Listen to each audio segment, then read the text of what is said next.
Okay, good evening, ladies and gentlemen, and welcome to the Zoning Board of Adjustment for January 8th, 2026, first board meeting of this calendar year. So would you all rise for the Pledge of Allegiance? I pledge allegiance to the flag of the United States of America and to the republic for which it stands, one nation, under God, indivisible, with liberty and justice for all. All right. So we have some musical chairs we'll be doing tonight, but let's get through the introductions, starting from my left, please. Michael Donlin. Richard Tripp, oops. Richard Tripp. Crystal Morin, Secretary. Lynn Perkins, Chair. Gaspar Bimba. Jim Dietzel. And all the way to our far right, we have Code Enforcement Officer, no, you're not Robert Mackey, you are Kerry Owen. Happy New Year. Happy New Year, yeah. And our clerk in the back, Eileen Boudreau, will be taking the minutes. Please shut off any cell phones, iPhones, anything that could create a distraction to the proceedings. And in the event of an emergency, please exit to the rear of the room. And these proceedings are audio-video recorded and scheduled to end at 10 p.m. All right, so we got some musical chairs going on here, and because we have some absences. First case up will be 24-150. This was a, I see, we rearranged the schedule. All right, so we have a request for an extension.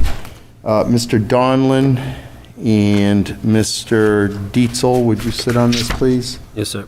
Yes. All right, very good. Is Mr. Russell here? I don't see him. All right. This is a request for, sorry, this took me out of surprise because I had it last in my packet.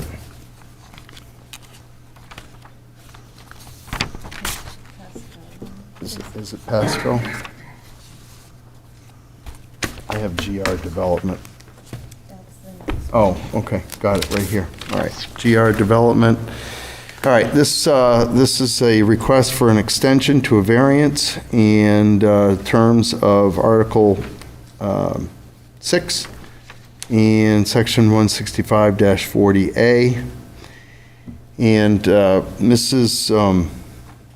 Owen? Can you give us some staff on this, please? Yes, thank you, Chair. This property was granted a variance February 15th, 2024. It was granted variance. So they basically were seeking relief to allow the conversion of 8 existing commercial units located on the second floor to 8 one-bedroom dwelling units at 6 West Broadway. And at that time, it was TBOD. It's still zoned TBOD.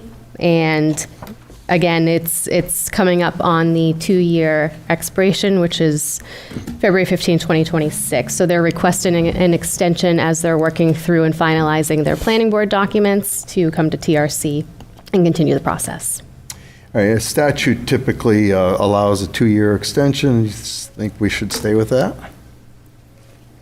Yeah, that would be Yes. appropriate. Very good, okay.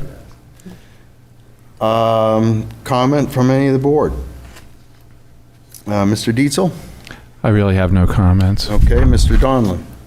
Nothing here, sir. And Mr. Tripp, anything? Well, it's good they came in January, not February. Yeah, very good. Mrs. Moran? I agree with what Mr. Tripp said.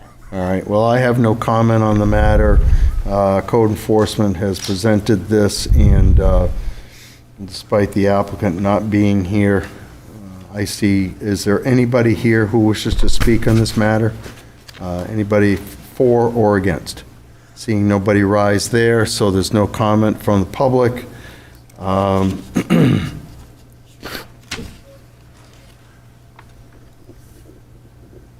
So I guess we'll go right to the motion. Miss Moran? Yes. I make a motion on case number 25-150 for Steve Pascoe, FTG Development, LLC, to grant an extension of the variance granted on February 15th, 2024, to the terms of Article 6, Section 165.49.b.1.a and c, and Section 165-49.g.1.a of the Town of Derry zoning ordinance to allow the conversion of the 8 existing commercial units located on the second floor to 8 one-bedroom dwelling units at 6 West Broadway. Parcel ID 30024-002, zoned CBD TBOD, as presented with the following conditions. 1, subject to obtaining all state and town permits and inspections, and that concludes the reading of the motion. I need a second. I'll second that. Good. Motion's on the floor, and Mr. Chair, I'm sorry to break protocol. Do you mind if I nope. put some input? There were 2 conditions on the original approval. Okay. And the first was, as you presented, Ms. Moran, and the second was subject to planning board site review. I see that's not on this list, so.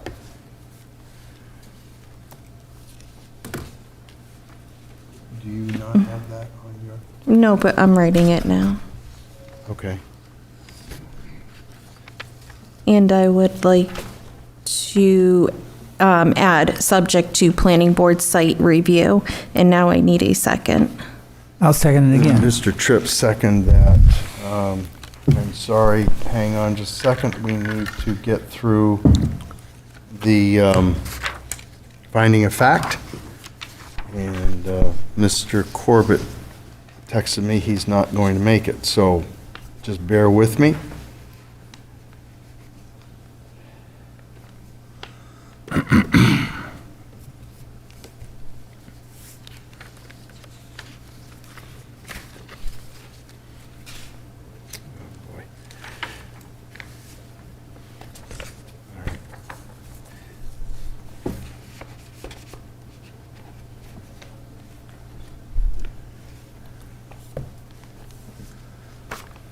All right, finding of fact, this parcel is in the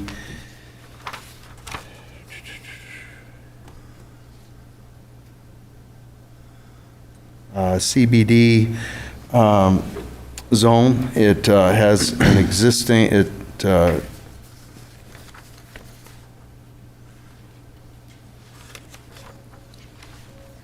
is 8 commercial units on the second floor and wishes to convert to 8 one-bedroom dwelling units on West Broadway. This parcel is approaching the timeline to get to planning, and the applicant has asked for an extension per statute for the 2 years till he can get through the planning. This parcel also, the applicant had met a prior approval for the same application. That completes the reading of the finding of fact. Any addendums or changes there? Mr. Chair? Yes, sir. I believe this is also in the TBOD. Thank you very much. Anything else? Seeing no gestures there, thank you, Mr. Dietzel. So now back to the motion. All in favor of moving that for a vote, say aye. Aye. Any opposed? Mrs. Moran? I vote yes. Mr. Tripp?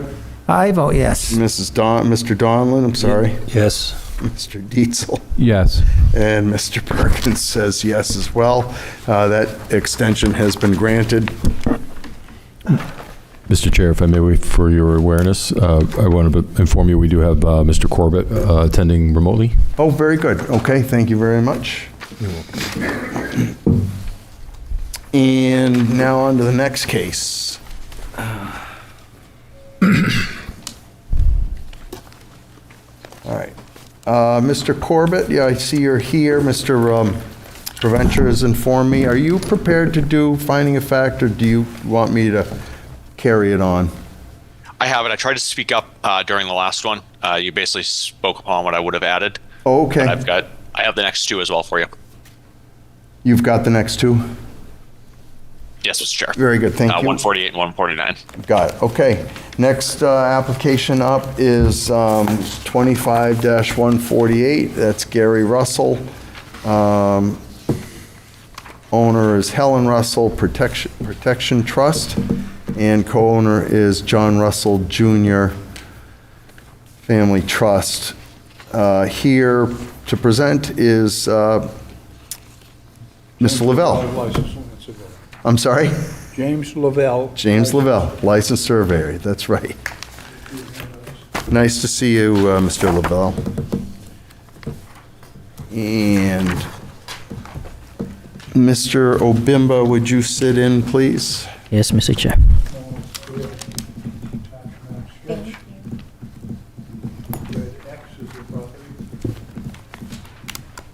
Thank you.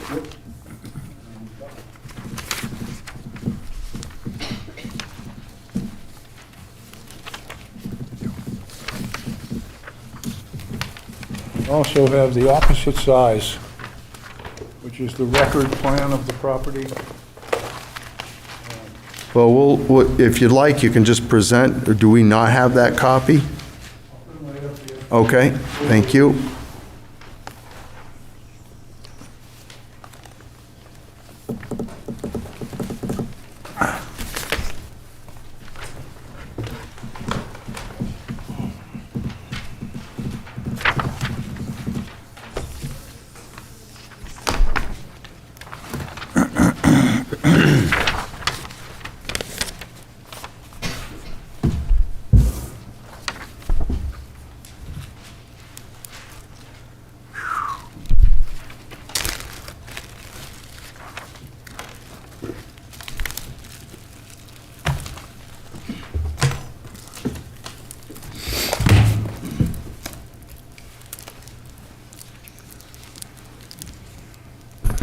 This is old hat for you, Mr.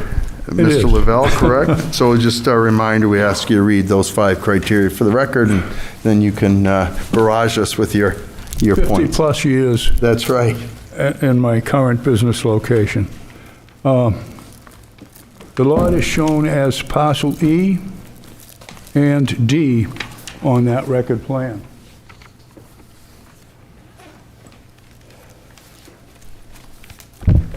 There is also outlined in pink alluvium or soil filling of the, actually Island Pond. There is a new shoreline. So the area grew from 1.5 acres to, we get that, 2.24. They're seeking a variance to build on this lot. There's no access to public roads, no public roads. Many of the lots in this area and around other lakes in town exist in this condition. This lot has obviously been here since the date of that plan, which is, let's see,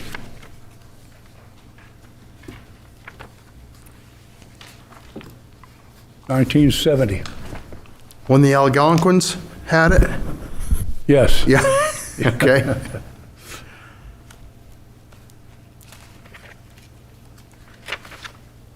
We have completed a 5-sheet shoreland plan to DES for approval.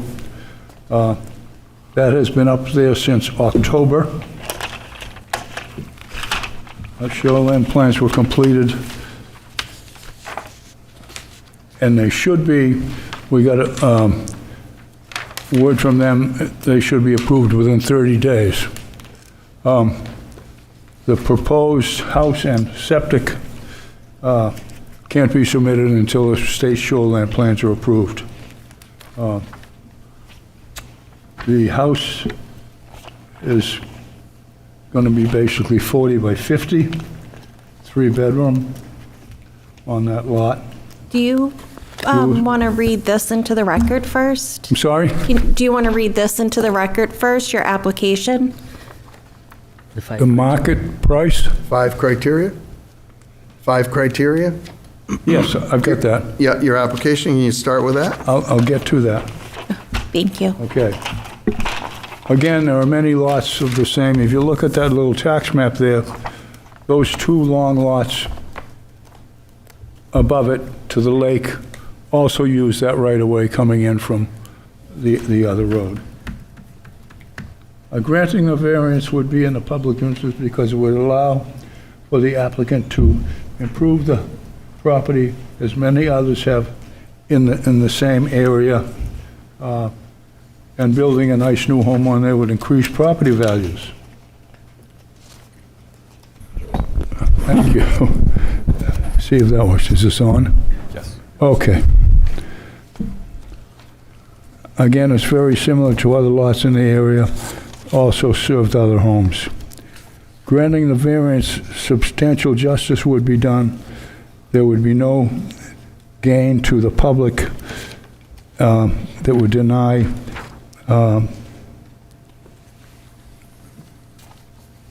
there would be no gain to the public that would deny any other use. Newly constructed 40 by 50 home in this area on 2+ acres will only increase the property. The hardship is inherent in the land in question, as no public streets exist as in other parts of the town. Granting the variance would put them in line with their neighbors.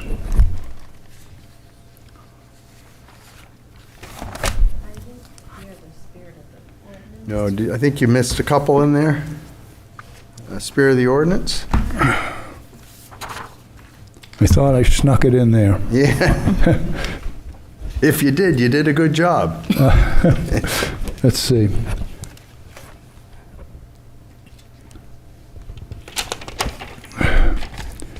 The specific, let me get my numbers. I don't know if I read number 5 or not.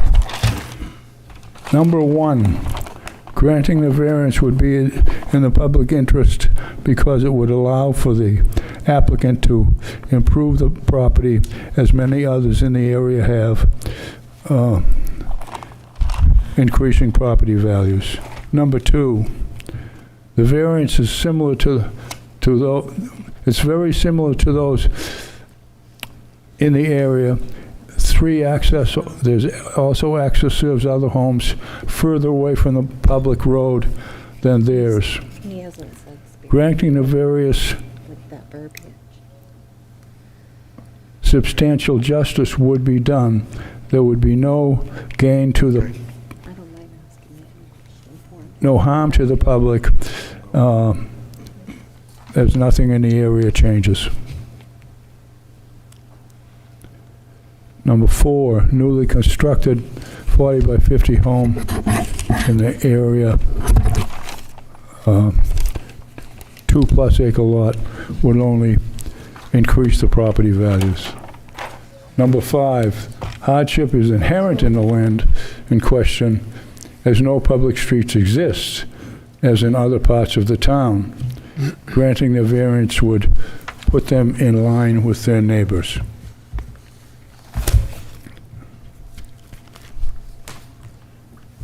Does that about wrap it up in your view? I think it does. Okay. So in the spirit of the ordinance, the purpose of the frontage requirement is to ensure safe access and emergency service availability. Yes, Yep, this lot benefits from a deeded access right-of-way shown in the property deed, which satisfies the intent of ensuring legal and practical access. Whitney's Grove Road has historically served multiple residences and continues to provide adequate access for police, fire, and emergency response. Because the lot is not being subdivided and no new streets are being created, the ordinance's goal of preventing congestion and unsafe development is maintained. Is it your contention, Mr. Lavelle, that the right-of-way that's somewhere on the multiple plans is adequate for the safety vehicles, fire and whatnot? Yes, well, there are actually 4 other homes further that use that same right-of-way. Okay. And it's substantial going by the small entrance to this particular lot. Okay. And the values of surrounding properties are not diminished. That point you're making, the proposed development in a single-family dwelling consistent with surrounding residential properties along Whitney's Grove Road and Big Island Pond Road, am I correct? Yes, Yeah, the new construction will be code compliant, professionally designed, and subject to NHDES shoreline permitting. I think you indicated that. that is correct. Yeah, and which ensures stormwater management, erosion control, and protection of the lake. Modern construction on a currently vacant lot will enhance rather than diminish neighborhood appearance and stability, and no evidence suggests any negative impact on adjacent property values. Is that your That is correct. position? Is your applicant here with you tonight as well? Is he in the room? No? All right. So can you define how we keep the property values up in this regard? Is this a similarly built home? Well, obviously, it's going to be a newly constructed home. 40 by 50 is a good-sized home. It'll be a 3-bedroom dwelling on that property. I don't know, looking at the other houses in there, I think it would be compatible and perhaps better than a couple. Okay. Ms. Owen, I'm going to bounce over to you here for some help. RSA 67441, what is that pertaining to? That's the state? Yes. Yep. Yeah, They that- don't, they- Well, let me go to Ms. Owen for a minute. We're going to venture over to staff report. So. yeah. RSA 67441 is building on a private street. So it's basically walking you through the process of approvals. And as it states right now, a notice of waiver of municipal liability and responsibility must be recorded with the deed. And then town council provides authorization to release the building permit. Okay. And just clarify for us the 165-9, would you? Sure. Thank you. 165-9 is frontage requirements for a residential lot. Got it. And as it defines right now, per our definitions and per that section, is any residential lot must be abutting a public street, so. So we frontage. have state statute and our own ordinance on both on this matter, right? yes. Anything else you wish to give us, Mrs. Owen? So, as the applicant had mentioned, this is an existing lot of record, and I did go back as well, and I could see it was from 1970, and the deeded right-of-way access is existing and will be maintained. As we're aware, it's 2.24 acres located on Whitney's Grove Road, which is the private Class 6 road. It's not maintained by the town, so that's why the variance is being requested this evening, because the frontage is not along a public street. The future dwelling, as the applicant stated, will be serviced by private well and private septic. Per RSA 67441, if it's approved, the municipal waiver of liability would be required, and then town council authorization to release the building permit would be required. And as the applicant also had stated, state shoreline approval is required, and then typical, if it's approved, permits and our normal inspection process applies. Very good. For the record, I asked Mr. Obimba to sit for this case. Ms. Boudreau, if you have that for noting. And anybody on the board have any follow-up questions for code enforcement? Seeing none there. I mean, Mr. Tripp, go ahead. so this lot will have its own water and septic? That's correct. It will have its own water and septic. Yes, I was talking to her. Oh, I'm sorry. Well, Sorry. you don't have to be sorry. We can share. All right. The,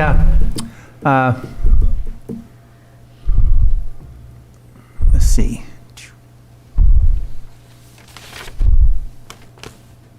Now, the easement, what's the width of the easement? I didn't confirm that, to be honest with you. It is existing. It says it's a 42-foot right-of-way, at least on the plan in front of me. And it does currently, I believe it extends where Whitney's Grove Road, the private road, kind of ends, and then it meanders through a couple adjacent properties, which is providing them access to those properties, and then continues and ends at 19 Whitney's Grove. So as you said, this is just a continuation, well, the use will be a continuation as a pseudo road to get into this property. Correct, And for access. it's utilized by, you said 2 other properties already? I believe there's 3 other parcels, if I remember correctly.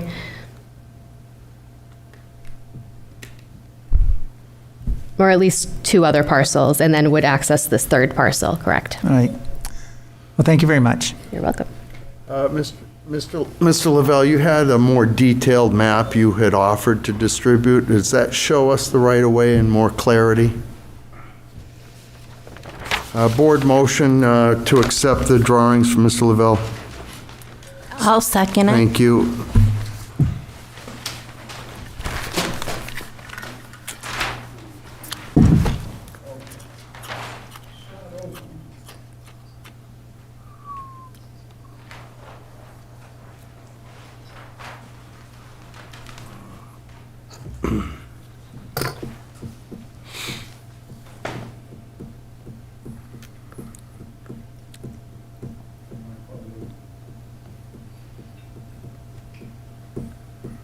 And could we have those copies?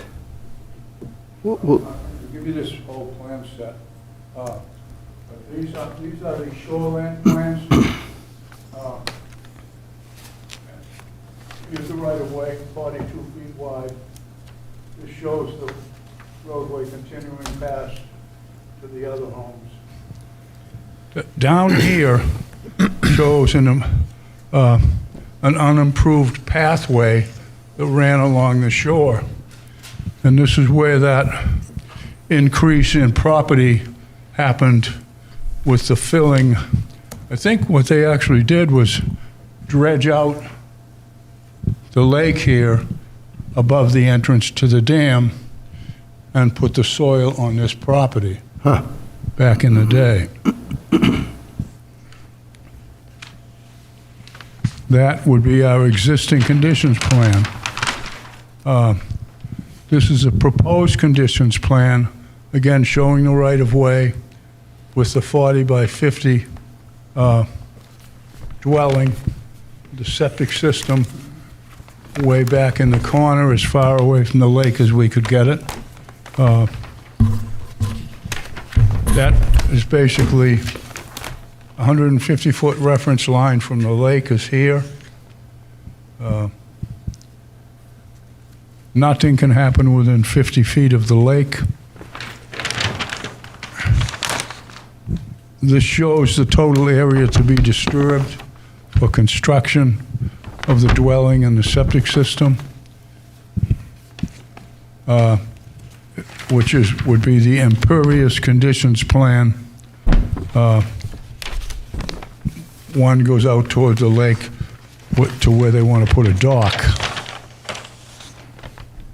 The last page of the plan set shows all of the trees within the required distance from the lake to be located, those to stay and those to remain. The trees act as, what, a canopy or erosion resistance, and it's required by DES, is that Yes. correct? Yep, okay.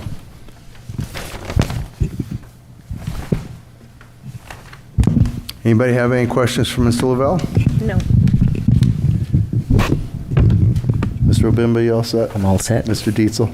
All set, thank you. Mr. Tripp, you're all set? For now. No? Okay.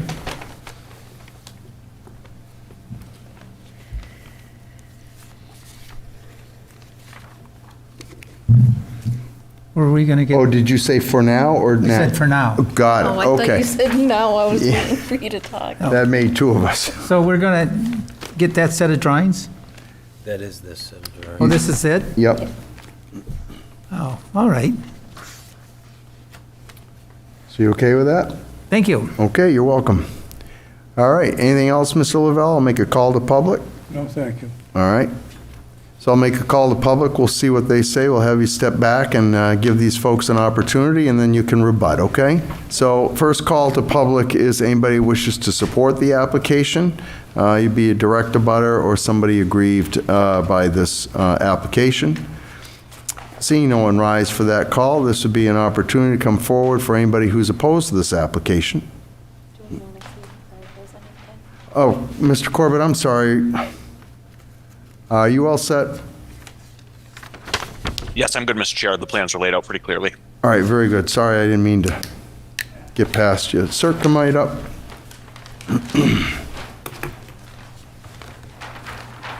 Thank you. Good evening. Good evening. Name, rank, serial number? My name's Dan Carr. I'm an abutting property owner, and I have a few comments. So I made some notes here. They're fairly short. Can we have your address for the record before? Sure. Yeah, 25 Whitney Grove Road. Thank you. Okay, go ahead. So this section of town is known around the town offices, and it's spread out to the area as the Golden Mile. That's the northwest shore of Big Island Pond. Known as the Golden Mile because of the large tax revenue that it generates. That's a problem that needs some attention. And this is kind of the starting point, I think, for bringing some attention to that problem. I don't mean any ill will to the Russells. I've met the Russells. They're very nice folks. And so it was a hard decision to come here and actually oppose this. Okay. The problem is that the Golden Mile is where Derry Town services go to die. The following broadly applies to the Golden Mile, but I will cite the issues that are directly applicable to the proposed development at 19 Whitney Grove Road. One, it's a single-lane road that was, I believe, originally constructed as a driveway about 75 years ago. There's no shoulder to pull off, and in order to avoid traffic, if two cars meet on the last stretch of that road, one of them could have to back up about the length of 2 football fields, which is quite a distance. If trees fall, as residents, we go out and cut them up and drag them off the road. In the winter, the road is an icy mess, bad enough that at times Amazon Prime won't come down and deliver packages. That's because the town doesn't maintain the road, as was already pointed out. The patches and the potholes in the road are enormous. There's no water, septic, or trash service. But I've saved the best for last. The residents are required to sign a release saying there's no guarantee of emergency services. When does that get sent to people? Does that get sent before the variance, after the variance? When do people get notified about that? Golden Mile residents pay outrageous tax bills, and then we take up collections to pay for the maintenance of the road. The one-lane road, Whitney Grove, is inadequate for both additional traffic and for emergency vehicles. I looked at the New Hampshire DOT published road building cost data online, and in Nashua and Manchester in 2023, the cost of a new 2-lane road would put this road at about $3.5 million. That's not something our neighborhood can afford, and it really isn't ready for more traffic. So as referenced in the letter announcing this hearing, the statute in question is NHRSA 674-41. Importantly, for Derry to grant a variance, there cannot be an additional financial burden imposed on existing residents. Therefore, I'm suggesting that before granting a variance, there needs to be an approved plan for Derry to assume the maintenance and construction costs of the road.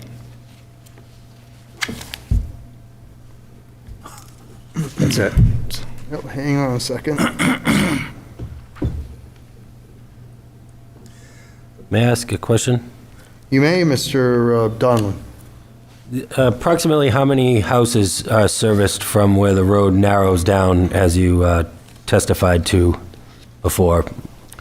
So the last stretch of the road, currently it's 3 houses. 3 houses? Yeah. How many vehicles would you suggest that is? 6, 8? Oh, let's see. It's about 8, yeah. 8? So in your estimation, if that number was to go from like 8 to 10 or 11, it would be a very large an overburdensome amount of cars, like it would topple, the whole thing would come crashing down? Well, it comes down to that last 200 yards, really. I mean, the first part of the road is in terrible condition. The last part of the road is just very, very narrow. So somebody has to back up quite a distance to let others pass. Right. So the frequency of it's going to go up significantly, and it's not just the number of cars, it's the use pattern, and nobody knows what that use pattern will be like. I suppose nobody would know that, but I would suggest that a 20% increase in cars even wouldn't be anything more than a 20% increase in usage. Could be. Yeah. I mean, the math makes sense. Sure. Thank you. So who maintains the road currently? You indicated it's icy and So the- non-passable? Neighbors share the job of plowing. Okay. We don't do any salting, so even with plowing, it gets pretty bad. For potholes, we take up collections and patch them in the summertime. So it's kind of whoever's willing to take the challenge on. Is the parcel being used in some way currently? No, Not camping or anything like that? no. I see. Anybody else have a question? Mr. Tripp? Is there access to the parcel? Based on the right-of-way, there is, yes. No, physically, is there access to the parcel?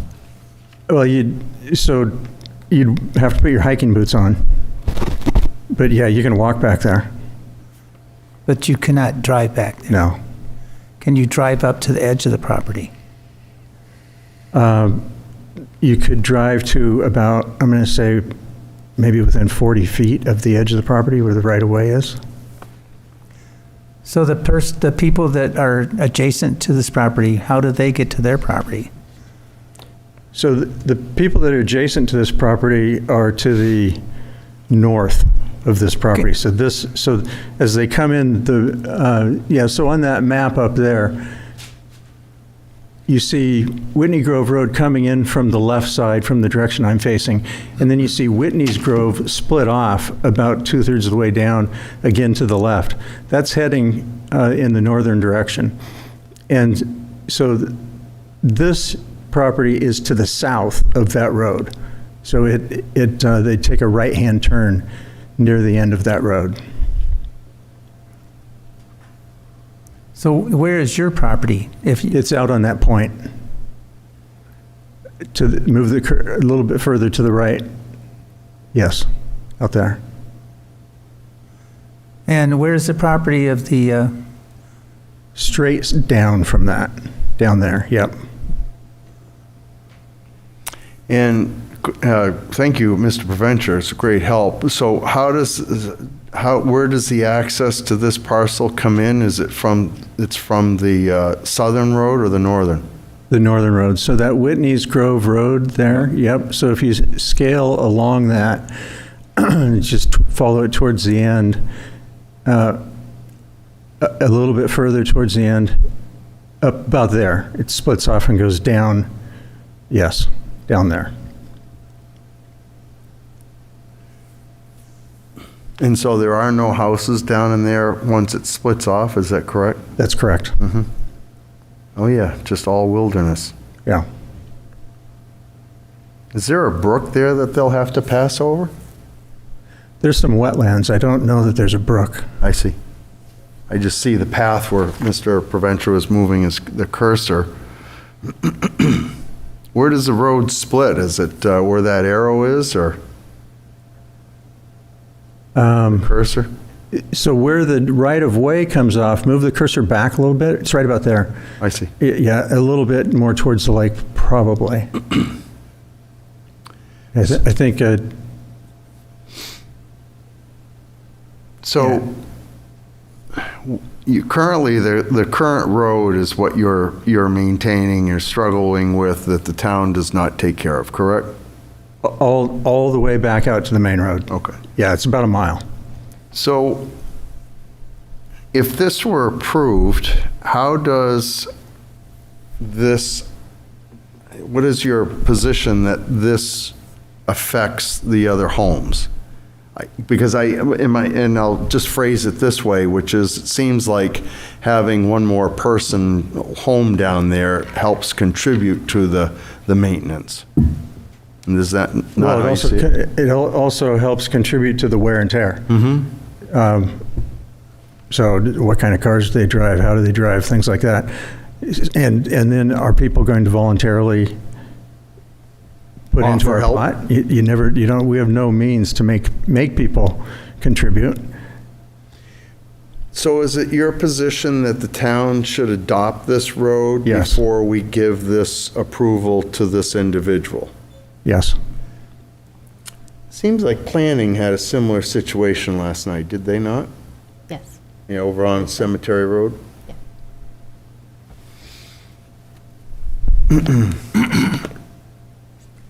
Can I ask a question? You may. Who owns the property that this road is on? I think it's mostly owned by Beth and Josh. I don't know their last name. I can show you the house if you go back to the map. Do you have permission to cross and recross this Yes. property? Yes. So this is part of the easement? So there's different easements. There are actually different owners depending on the section of the road. So for me to get to my house, there are 3 different owners. And they have granted you easements to cross their property? Yes. In those, just to caption that point, which are, it's easements, not permission. Two are kind of different. I guess I can't say I know for sure. Okay. Because the easement guarantees it, the permission says if you get irritated with one another, they can say, don't come through I here. think it's an easement, Yeah. but I'd have to go confirm that. Is there any way to create an association of some sort or whatever that you arrange that the maintenance happens on the main Whitney's Grove Road? It may be possible. I think, but that's where I allude to, I think this is a larger problem. I think the Golden Mile in general has a feeling, I don't think, I know, in general, that we pay a lot in taxes and we're really not getting services from the town of Derry. Right. And so creating an association doesn't address that problem. No, but it allows you to perhaps, I don't know, it's a long shot, but it forces somebody to have to contribute to that maintenance. Right. If this board were to ask for some kind of agreement, it's not typical that we get between property owners. As a condition of this, does that satisfy your concern? Well, so For joint maintenance, I guess. my belief is that the town of Derry should take this on. Well, and I can't speak to that, right? Right. And again, this board, none of the boards are going to get in the middle of civil dispute. But what you're asking is to hold up the development of one parcel, essentially restricting someone's rights that may be reasonable and specific to a couple of the amendments in the state constitution. Trying to say to them that they can't use their property in a constitutional, reasonable manner until the town steps up and adopts a road for your convenience. So that creates a pretty murky development. Yeah, I mean, there's some nuances to that. It's not the current owner that is looking to use this property. It's going to be sold to someone else. So there's a transaction taking place as well. And so that person would, whoever that is, I don't know, would have to be party to all of this. So you pass the hat for maintenance, so to speak, or you all have an agreement that it's a shared We pass the hat. Mr. Tripp? It seems that a couple years ago, we had a similar dilemma out by the sawmill, where there was a road that came off of Island Pond, and the maintenance was shared. Do you remember what they did for? Was it like a shared driveway or? Yeah. Gill Road, I think, Yes. right? Oh, Featherbed Lane. Yeah, Say again? Featherbed Lane? No. no, it was Gill Road, yeah. I don't remember how that panned out. But there was similarly the same thing, because some people only came in so far, so they only contributed so much. You know, the people that were at the end of the road, which is where they were asking for a variance, you know, they had to contribute the most since they were making most use of the road. Right. Mr. Corbett, anything you wish to add into this, or you all set? I think I'm all set at this portion. I have Okay. nothing to add. All right. And again, your address was? 25 Whitney Grove. Okay. Do we have him on the list? No, I think there's a parcel in between you two, correct? Kind of. So- I agree you're affected because the road but the reason you're not on the abutter list would be because there's a. No, I am on the abutter list. So, but the funny thing is, this is a whole nother topic. Part there's of a funny part. our land is underwater, and the property line goes through that part that's underwater. So we actually abut with this property, but it's underwater. And so I'm talking with the town about what do you call usable land, and they're contending that the land that's underwater is usable, so we get taxed on that too. That other lot, the 19 is a lot of record with a significant value. Mr. Obimba, anything? No, nothing. I'll speak in deliberation. Okay, Mr. Dietzel, you all set? All set. Okay. Anything else? No, that's it. Thank you for your time. All right, thank you. Anybody else wish to speak in opposition to this? Seeing no one come up? We've satisfied statute for public input. Mr. Lavelle, you want to come back up and talk to some of these points? I would comment, Let me get you to the mic. there were 23. The mic? There you go. That's all right. 23 abutters. Okay. One showed. I respect the gentleman for coming and giving his opinion. But one out of 23.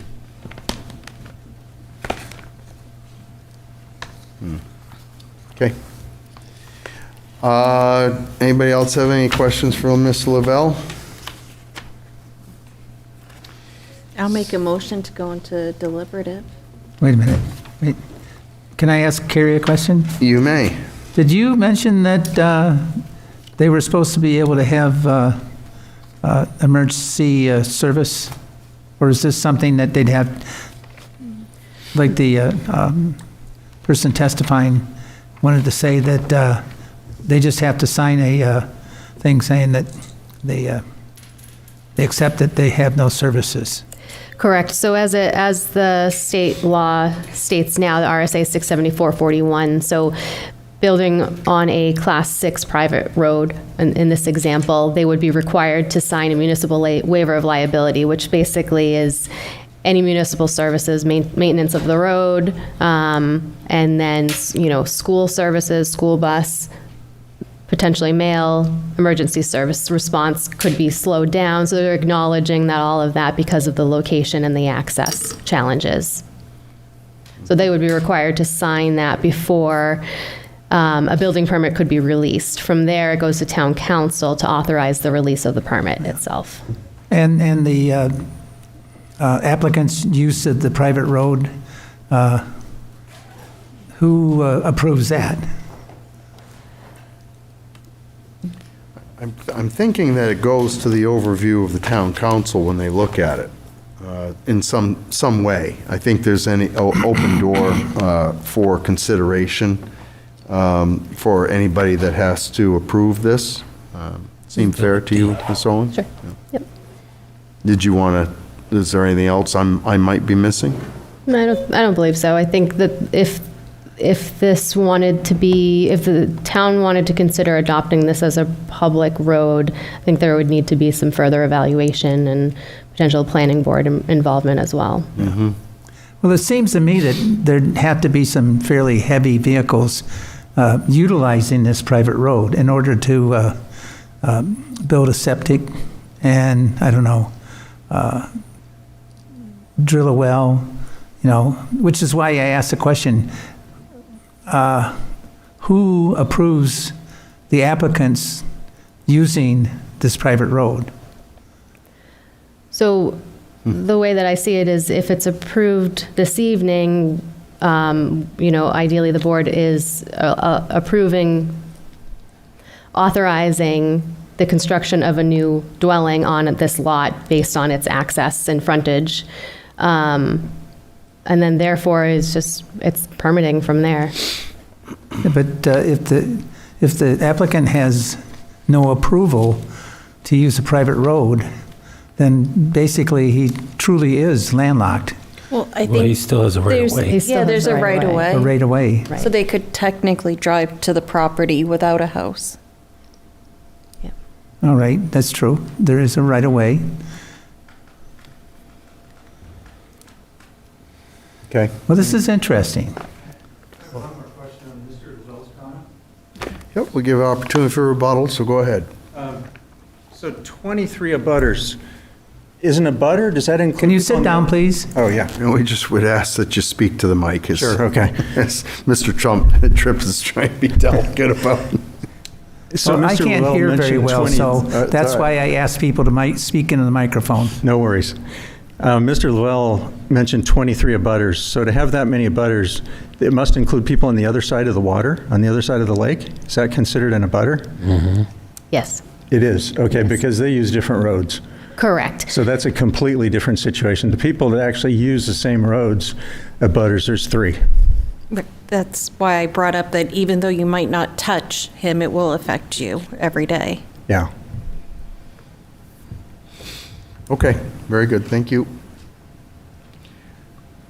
Okay, if no one else has anything else, Mr. Obimba, you all set to go into deliberation? I make a motion, we go into deliberations. Okay, Mrs. Moran, I'll second it. all right, thank you. All in favor of deliberation, say aye. Aye. Any opposed?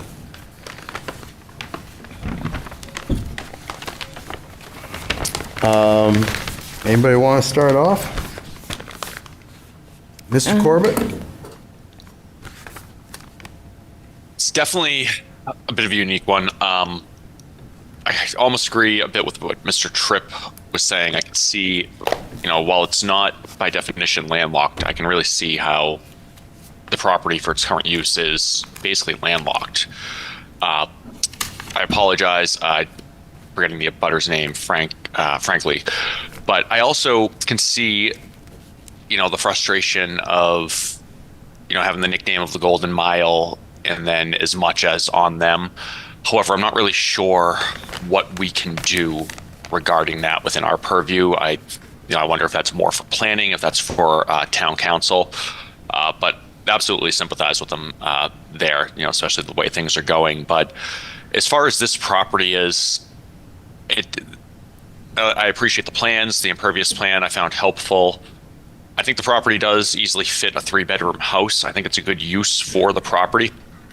Understanding the concerns about just overall the access of the road knowing that per the RSA, 647 or 674-41, that they have to sign that waiver of the municipal liability and responsibility.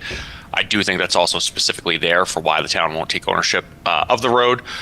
But I think that it's laid out. They understand the risk. It's one that they want to take, and I think it would be a good upgrade overall. Okay. Mr. Tripp? Well, I neglected to ask how, so this section of road is not paved. Is the section that's on the left-hand side of what's on the screen, is that, how wide is that? Looks like 8 feet. 8 feet? I don't know. I think what we got was that it was just wide enough for one vehicle, and that Yeah. if there was another vehicle coming, they had to back up almost 2 football fields. Yeah. Well, I still have some issues with,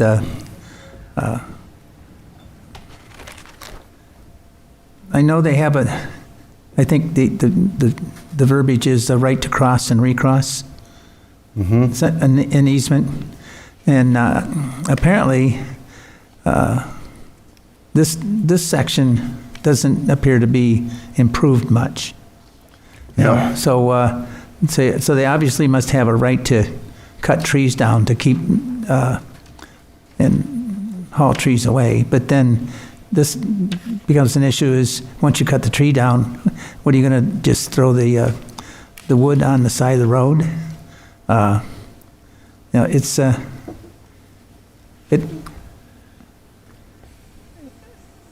because the easement is once again to cross and recross.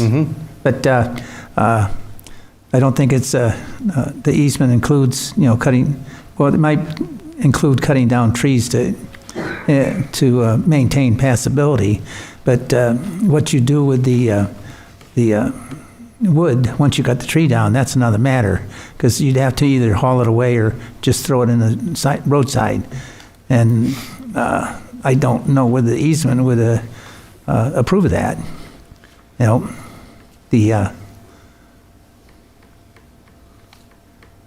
think one of the things to, circle back to is the restriction of the idea of this one parcel, and what is, we often go back to reasonable and excessive use. This is a residential area,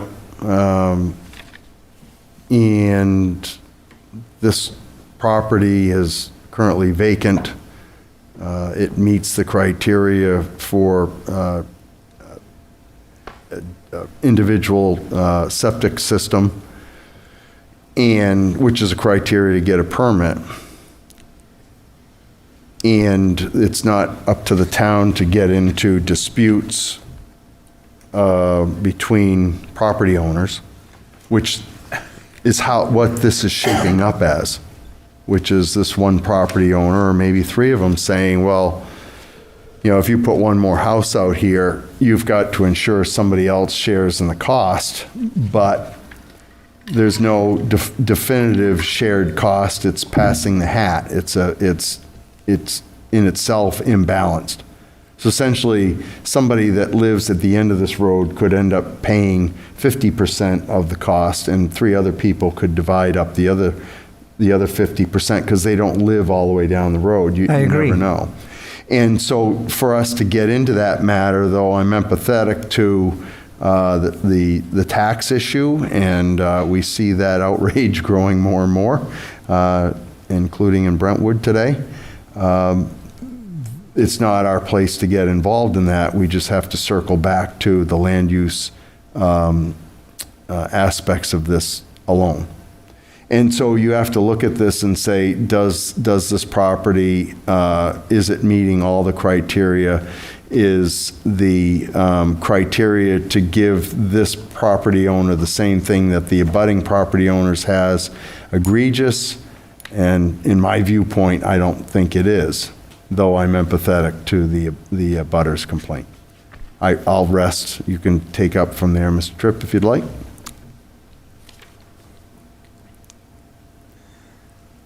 Well, just because he has an easement doesn't mean that he has access. is my point. You know, it's one of these things where, You mean access to the location of the Yes. domicile? Yeah, well, that's a whole different matter, right? You've got some water crossings there, but that's not up to us. That's going to fall under permits and inspections and shoreline protection from the state and those applications. Am I correct, Mrs.? Correct. Owen? so once we approve it, we can just hand it off to you. In simple terms. Yes. All set, Mr. Tripp? I'm all set. Mrs. Moran, any thoughts? Well, I was reading one of the deeds, and it does state that only one single-family residence may be built on the new lot, so there are some restrictions that go about having a house on it, so I just thought that was interesting. And owning that piece of land, like I said before, regardless, they can drive to the property. I'm empathetic with the abutters because I understand it's a huge risk and your house is probably your biggest investment. But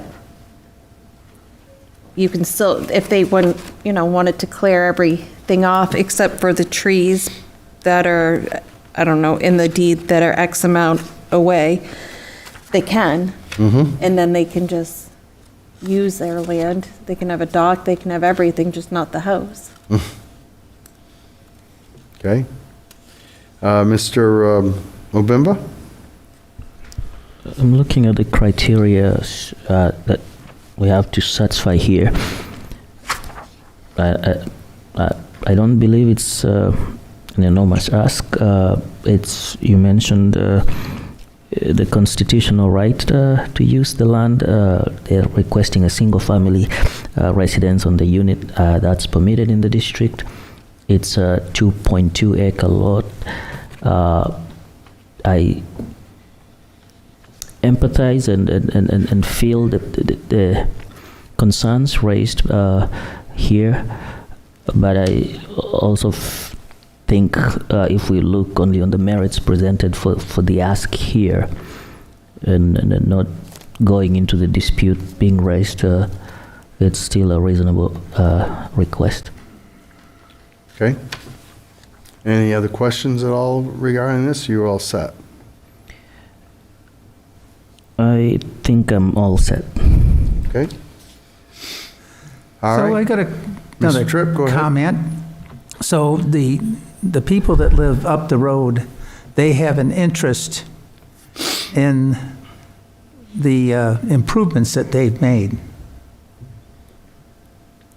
And if as the gentleman said, having another person on this, utilizing the easement, they're going to damage their interest. Now, as you said, that's a civil matter? So,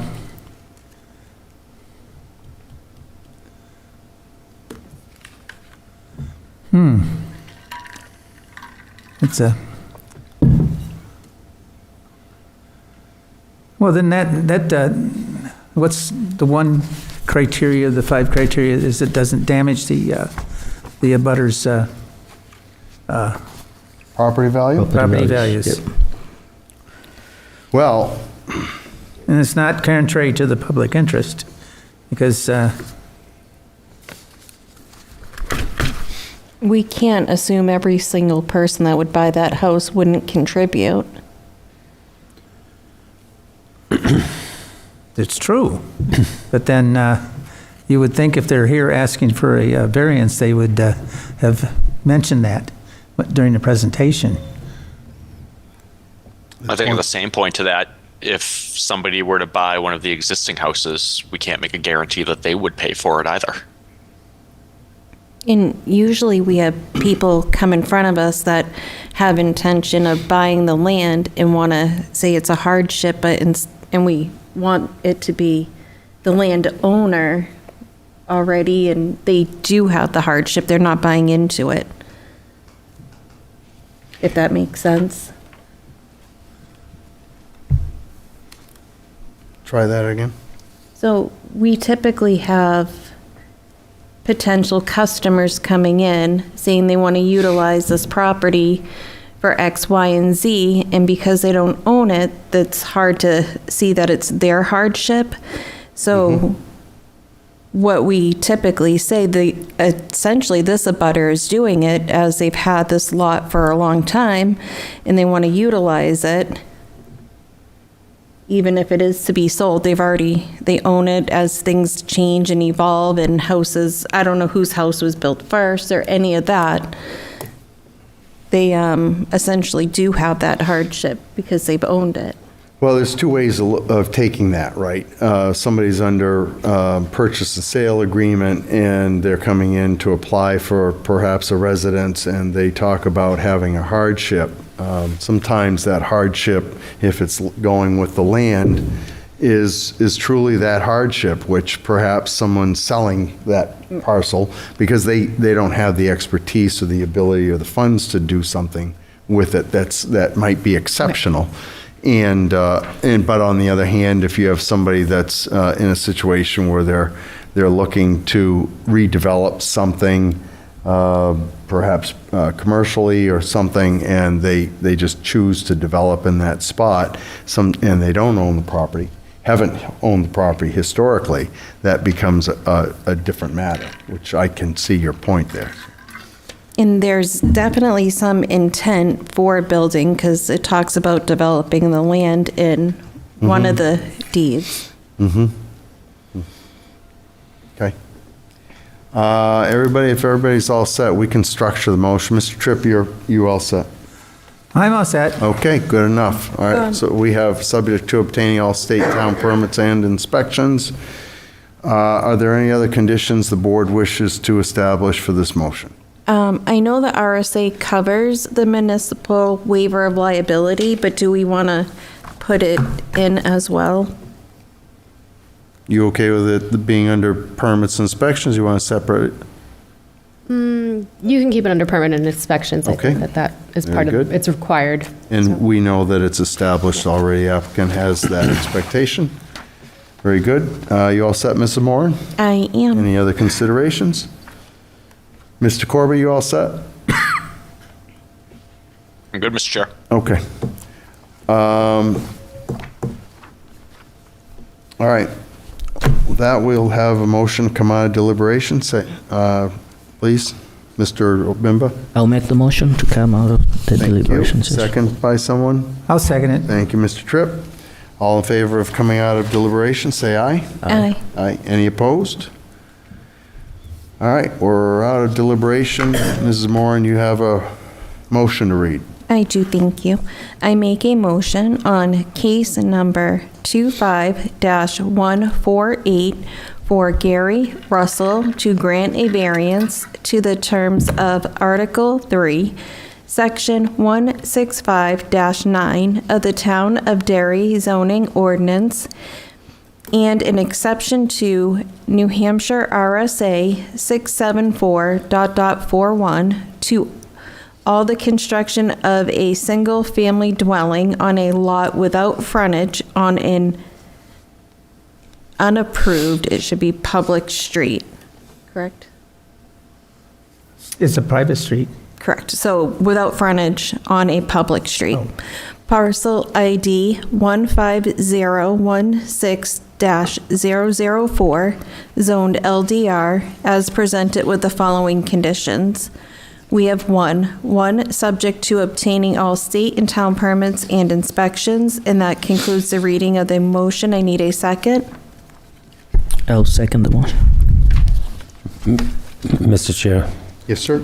I believe after New Hampshire RSA 674:41 to allow the construction, there's a typo in the motion, and I believe it was read as such. Yes. I can reread it from there because If you would, please. an exception to New Hampshire RSA 64.41 to allow the construction of a single-family dwelling on a lot without frontage on an approved public street. Parcel ID 15016-004, 20-004, zoned LDR, as presented with the following conditions. We have 1, subject to obtaining all state and town permits and inspections, and that concludes the reading of the motion. I need a second. I will second the motion. Mr. Obimba seconds that. Thank you, Mr. Donlin, for pointing out that flaw and the amendment by Mrs. Moran. That second puts that motion on the floor. Mr. Corber, you all set with finding of fact? Yes, Chair, I can All right, read go that in ahead for to you. it. Finding of fact for case 25-148, the board found that the property is located in a low-density residential zoning district, which requires a minimum of 200 feet of frontage along an approved public street. The applicant's requesting the approval to construct a single-family dwelling on a 2.25 acre parcel located on Whitney's Grove Road, which is a private Class 6 road that is not maintained by the town. It is an existing lot of record with an existing deed right-of-way to access the property, and it's located along the waterfront of Big Island Pond. If approved, the proposed future dwelling will be serviced by a private well and septic system. And if approved, per RSA 674-41, a notice of a waiver of municipal liability and responsibility must be recorded with the deed, and town council authorization is required to issue the building permit. Being as the property is also located along the waterfront of Big Island Pond, if the variance is approved by the board, a state shoreland permit will also be required to be obtained. In addition to that, the board includes all facts found in the meeting minutes for this application and incorporates all meeting minutes into its finding of facts and decisions. Does anybody have any additions or addendums to make? Seeing no gestures there, I think we're all set. All in favor of moving that motion for a vote, say aye. Aye. Any opposed? Mr. Tripp? Want me to pass you? Yes, why don't you pass me? Mrs. Moran? Chair, I vote yes. Mr. Corbett? I vote yes. Mr. Obimba? I vote yes. Mr. Tripp, come back to you. Well, I'm going to vote yes, but I believe that since the access is via an easement on which people have developed the easement to a degree to where it's a private road, that I would suggest that since it's a shared asset, that some sort of agreement be developed that ensures that the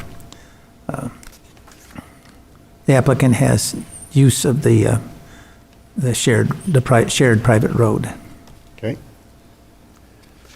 I'm going to vote yes as well. It's a moot point, but understanding the plight of the neighbors there, and I'm sure that there's general feeling beyond just the one individual that was here with us tonight as an abutter opposed, but perhaps the property owner, if they're conveying this property at some other time, can make sure there's arrangements to have the new buyer participate in the road maintenance. Pass that along, Mr. Lavelle. Mr. Lavelle? Jim, can you pass that along? Jim, come up to the table here, please. Come up. Yeah, have a seat. So the board's asking that it be passed along to the property owner that... I'm having trouble hearing in here. Yeah. Apologize. Would you make sure that this property owner conveys to whoever purchases this property that participation in road maintenance would be a good thing? Could you do that? Can I make sure? Is it my understanding that this property is being developed to be sold? Yes. Okay. Would you make sure to pass along to the developer to share, to whoever buys this, that there's some kind of requirement for them to Yes, help? I would suggest at least on that road in, a couple of turnouts so one car can pull over and let another one come by. That would be easy between neighbors. Yeah, something like that. You can Something. pass that along? I absolutely will. Great, very good. Okay, you've been approved by a vote of 5-0. Anybody aggrieved by this decision has 30 days to ask this board for a rehearing. Other than that, recourse would be Superior Court. Thank you, appreciate it. You're welcome. Have a good evening.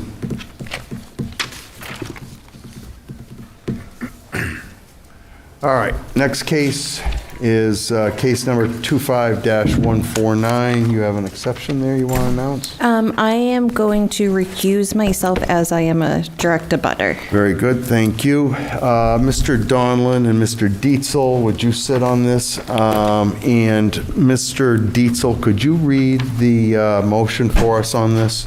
You have the Yes, Mr. motion Chair. there? Very I good. have it. Thank you. Case number 25-149, please come up.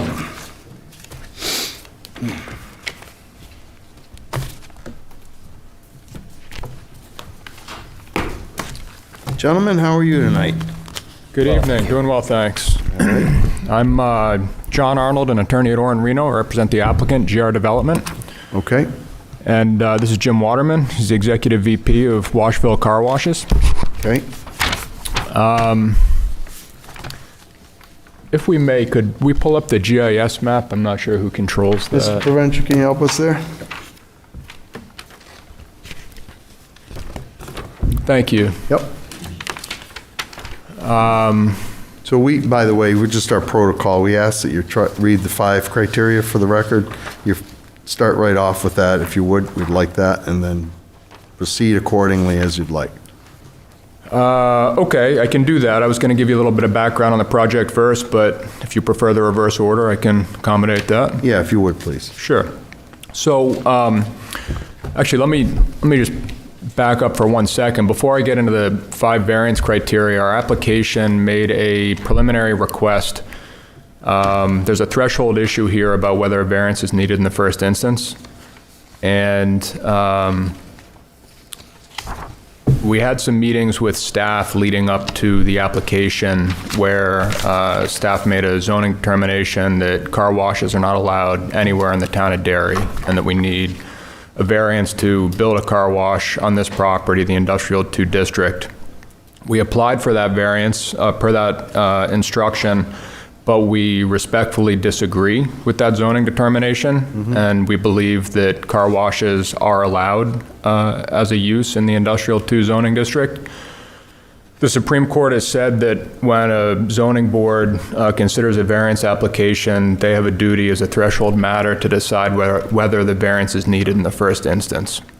So you're asking for an administrative appeal, not a variance right now? We didn't file an application for an administrative appeal directly, but as part of our variance application, we have asked the board to determine whether a variance is even needed. If I'll make my pitch on why a variance isn't needed, which was in our written application. If you agree with that pitch, then we're done tonight. We don't need a variance. If you disagree with the argument and believe a variance is needed, then I can address the 5 variance criteria. Ms. Owen, what exactly are we here for? Is it just the variance for permission, or what is the, any other criteria we're dealing with? For permission for the use. Got it, okay. Well, I'm going to say to you that your application is for the variance. If you wanted an administrative appeal, that's what should have been filed. And so in this regard, I'm going to suggest to you that you stick to what you've applied for, which is the variance itself, and see how it goes. I think in all matters, one is the same as the other in this circumstance. I will share with you that prior to this, we've had a case that has gone in Supreme Court and is case law, which is where a use was removed from a district and then applied for afterwards, and circumvention came about, and we ended up in Supreme Court and won on that matter. So in that regard, just because the use is not listed does not mean that it's still permitted, and likewise, it is my historical understanding that just because there's a car wash 1,000 feet down the street, non-conforming, could mean that at one point that use was approved, but now is not. I will tell you historically also is that this is an aquifer district and sensitive in several locations, and some exceptions have been made historically, but as you know, by statute, one decision is not a precedent for another. So if you'd like to rebut that, go ahead. I guess I would just like to say, and I certainly don't intend to be argumentative, I'll follow whatever procedure the chair prefers, but I would just point out, as I mentioned a minute ago, that the Supreme Court has said that zoning boards have an obligation before considering a zoning application on a variance to decide whether the variance is needed in the first place. And that's all we've asked the board to do, and I could explain to you why I think a variance is not needed here. If the chair's preference is that I don't address that argument and proceed right to the variance criteria, I will do that, but I do think it's a proper request, and I do think we have a sound basis for why a variance isn't needed. All right, so I'll tell you what, we've got time, you're the last guy of the night, so we'll give you that latitude, and if you make your case, then we may perhaps use that in our decision on the variance, because your application is established in that accord. Is that all right? That's great, I appreciate it, and I will try to be brief, and I promise I won't speak about private roads, so hopefully That's fine. That'll help. All right, so on that threshold issue about whether variance is required here, as I mentioned, Ms. Owen made a determination that car washes are not a specifically identified use category in the zoning ordinance, and because the zoning ordinance is a permissive zoning ordinance, her position is that the zoning ordinance does not allow car washes anywhere in the town. The crux of the issue is really about this not being a separate use category for car washes, and we acknowledge that, and we agree the zoning ordinance doesn't identify car washes as a specific use category. But we do believe the car washes fall into the broader use category of a commercial service establishment, which is defined on page 27 of the zoning ordinance. It's a somewhat lengthy definition. I'm happy to read it. I don't know how easy that will be to digest. I also don't know whether you guys have your zoning ordinances handy just to take a quick look at that definition. Fresh off the printer. The new one, great. What page was that It's again? page 27 is the definition. Is that the current or the old one? Current. Okay. And if anyone doesn't have it, I can read it. It's just, like I said, it's somewhat Does lengthy. current mean existing as in December 19th. recently improved? Yeah, December 19th, I think, was the passage date. You have the new book right there with you? December 19th. Yeah, so on page 27 of that ordinance, you'll find a definition for commercial service establishment. And I'll just pause for a minute to let you read it, rather than try and read it to you. Did you say commercial service establishment or just the commercial aspect? Commercial service establishment. Just below clinic? I'm not sure if it's below clinic. I don't have the ordinance in front of me, but Oh, you don't? I can pull it up if you need me to. I've got the definition. All right, so it says, It's on starts 28. out, commercial, the purchase, sale, or transaction? No, it starts out any place, building, or facility. 28 in my book. 28. Oh, sorry. I should have 27. I guess 28. All right, strike one. Yeah. Well, strike two, really, but well, go ahead. Who's counting? Well, we've got that part. Okay, got it. So basically, the first sentence of that, and I'll just read the first sentence, says, any place, building, or facility where business transactions occur as the primary function of the premises. Goes on to provide some more detail. It gives some examples. Some of the examples are a salon or a dry cleaner.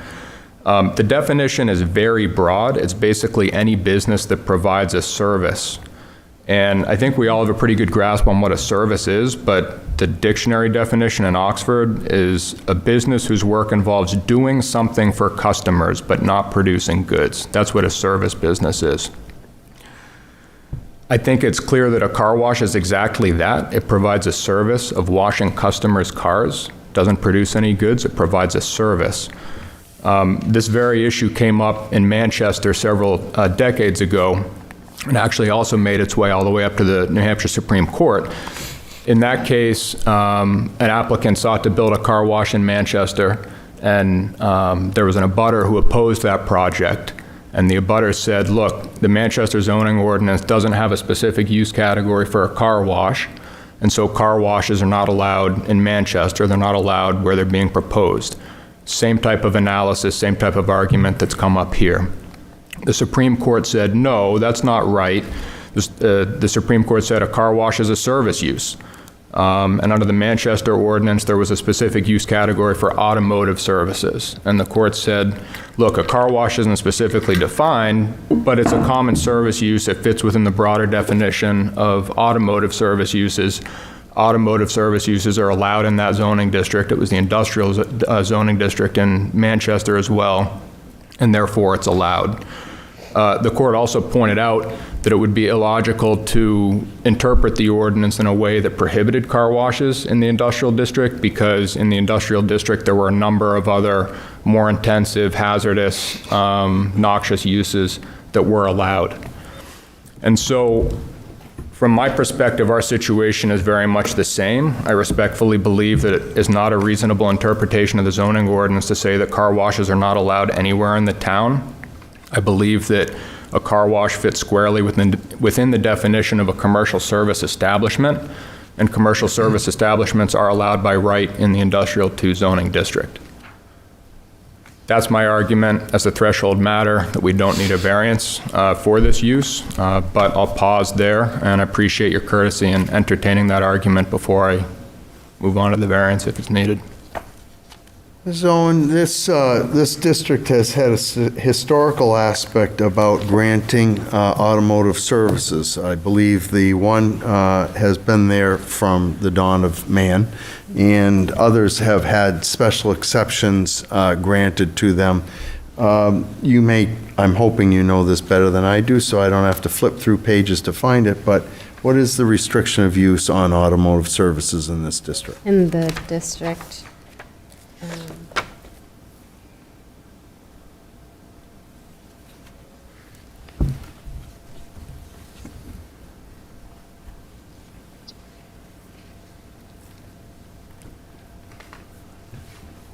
So it appears that automotive repair facilities and garages are permitted in this district, and that is the only automotive-related use.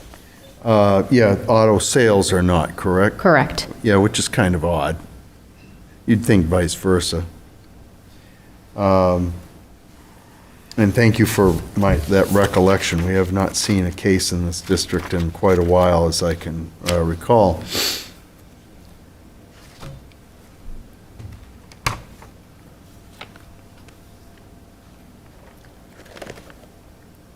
Mr. Chair, Yes, sir. if I may, You may.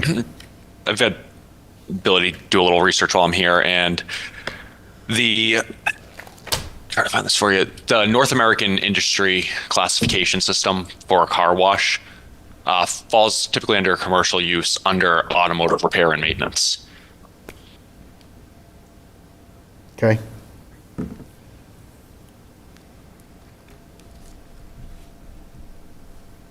So while recognizing we don't necessarily have the definition here, when I then go through our definitions for automobile repair facility and garage, where we have is that work involving the use of machinery, which then by definition would be the car wash. And if it's more than 2 bays for an automobile service station, it's then classified as an automobile repair garage. Okay.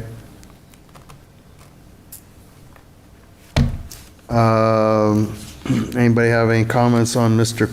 Corbett's points? It aligns with the case mentions for Bartlett versus City of Manchester, that definition.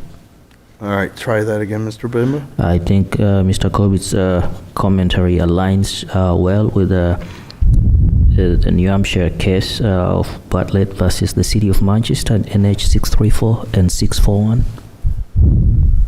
Okay. Mr. Dietzel? Any thoughts here? Mr. Corbett did a good job on his research. I did the same research before tonight, and I don't recall the source, but I think the exact same definition that Mr. Corbett read. I think it does fall under the category of automotive repair and services. And our definition of commercial service in the ordinance is vague, and that's often deliberate, because it's hard to list every single possible business. And what it really boils down to is the definition of a service, not even necessarily automotive repair service. And the applicants are relying on the plain meaning, and they cited the dictionary definition. I found that persuasive. I think it's clearly commercial, so it just comes down to what the definition of a service is. And I think that this is a permitted use. Okay. So I don't know. They didn't file an administrative appeal to code enforcement, and so I don't know what the process is, whether that voids this discussion and we have to go right to the variance request. But as far as their assertion that it isn't needed, I tend to agree. Okay. Mr. Donlin? Any thoughts? Nothing that hasn't already been stated. Okay. Mr. Tripp, you all set? I'm all set for now. All right. So in the opening discussions, we've discussed that this would be treated as a variance as it was, and take the information as these gentlemen had proposed. Anybody on the board can make a motion to convert this over to a administrative appeal if you'd like, and you would need to carry 3 votes in order to do that. Mr. Chair, I'd like to make a motion to convert this to an administrative appeal of the determination that a variance is required. Very good. I'll second that, Mr. Chair. Seconded by Mr. Corbett. That second's on the floor. Anybody wish to have discussion on this and add to it? Any support? Mr. Tripp?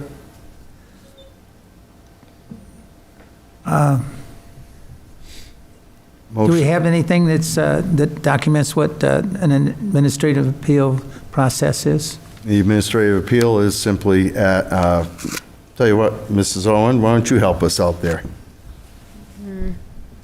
Administrative appeal, so basically it's overturning the opinion of the code enforcement. I don't know the whole process. I've only Decision, exactly. and it's just an application process, Just an similar to the variance, without the 5 criteria and without having to go through so much of the protocol. And so what we're looking for is, I just want to make sure, because the motion's on the floor, motion's been made, second, it's on the floor, so before we place a vote on it to follow Mr. Dietzel and Mr. Corbett's ideas, we want to make sure we have discussion on it before we vote. Well, like I said, I'm not overly familiar with the administrative appeal process, so I'm going to, but since it's something that we generally do, then I'm going to say I'm game for going along with it. Okay, Mr. Donlin?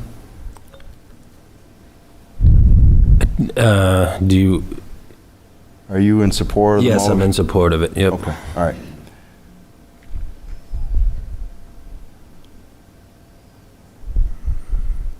All right. Motion's there, discussion's made. My point is that I would say that that there's nothing egregious on the behalf of code enforcement, as they're only interpreting what the book's there. It's not their job or position to make the judicious decision that this board has to make. Motion's been seconded by Mr. Corbett. All in favor of converting this over to administrative appeal, say aye. Aye. Any opposed? Hearing none. Gentlemen, now that we've let this be an administrative appeal, do you have anything else you'd like to add? Not on that point, no. All right, very good. I'm going to stick with the protocol because I see people in the room, all right? And if I don't, and it goes wrong, you're going to be back here. So, I am going to make a call to public on this. Anybody who wishes to speak in favor of this matter may come forward. Seeing nobody there. Anybody who wishes to speak in opposition to this may come forward. These are all your friends, I guess, huh? I guess so, too. All right, very good. So just to cover ourselves, we've met the statute for public input on this. Anybody have anything else they wish to add on this matter before voting on the administrative appeal? Seeing no gestures there. Mr. Corby, you all set? I'm good, Mr. Chair. All right. Gentlemen, you have anything else you wish to add? No, thank you. All right, very good. I need a motion to approve this in favor of the applicant. Mr. Chair, I'll make the motion. Thank Oh, you. sorry. Could you specify that for us, please, on that conversion? Yes, I will make the motion to accept the administrative appeal request of the applicants here that the car wash does fit under the definitions of a, I'm drawing some of it now, of a reasonable use for the area, and therefore does not require a variance. Very good, thank you. Somebody want to second that? Mr. Dietzel? Second. Thank you, Mr. Dietzel. Any discussion? Mr. Corbett, can you formulate some kind of finding of fact real quick, or do you want me to do it? Yes. Yes. That was not a Sorry, question. Yeah, I can go with this, I think. All right. Feel free to amend as necessary at the end, but finding a fact for case 25-149. The board found the applicants were originally to request approval to redevelop the property by removing the existing single-story, multi-tenant commercial structure to construct a new standalone car wash and vacuum bays. However, the applicants have challenged the definition of record and instead requested that the board review for an administrative appeal to see if the use does in fact fit within the industrial 2 zone district. Following a review of the board, due to definitions from the North American Industry Classification System and cross-reference through the Town of Derry definitions, the board found that this did meet the grounds for an administrative appeal, therefore no longer requiring the need for a variance. The board also includes all facts found in the meeting minutes for this application and incorporates all meeting minutes into its finding of facts and decisions. If anybody has any addendums or additions, please let me know. Mr. Dietzel, you all set? All set, thank you. Mr. Donlin, Mr. Sums it Tripp? up. All right, very good. Finding facts been stated, no addendums there, motion was made. All in favor of moving the motion for vote, say aye. Aye. Any opposed? Mr. Donlin? Yes. Mr. Dietzel? Yes. Mr. Corbett? Yes. Mr. Tripp? Yes. Mr. Perkins will say yes as well. So gentlemen, congratulations. Your application has been approved by a vote of 5-0. Anybody aggrieved by this has 30 days to ask this board for reconsideration, otherwise recourse be Superior Court. So, fair argument. Thank you very much. Come back and visit us again sometime. We will. All right, have a good Just out evening. of curiosity, why didn't you go that way the first time, in the first place? So, as I was trying to clarify in my remarks, Supreme Court said you don't need to file a separate administrative appeal. If you put in your variance application, you can still ask the board to decide whether. So you get the clock running either way? Right, so it was, we wanted to do the variance because that's what staff directed us to do, and we wanted to include everything at once, but rather than file 2 separate applications, we just included it all in the variance application. Fair enough. Yeah. It's my move. So, thank you guys for tolerating that. Thank you. All righty. Have a good night.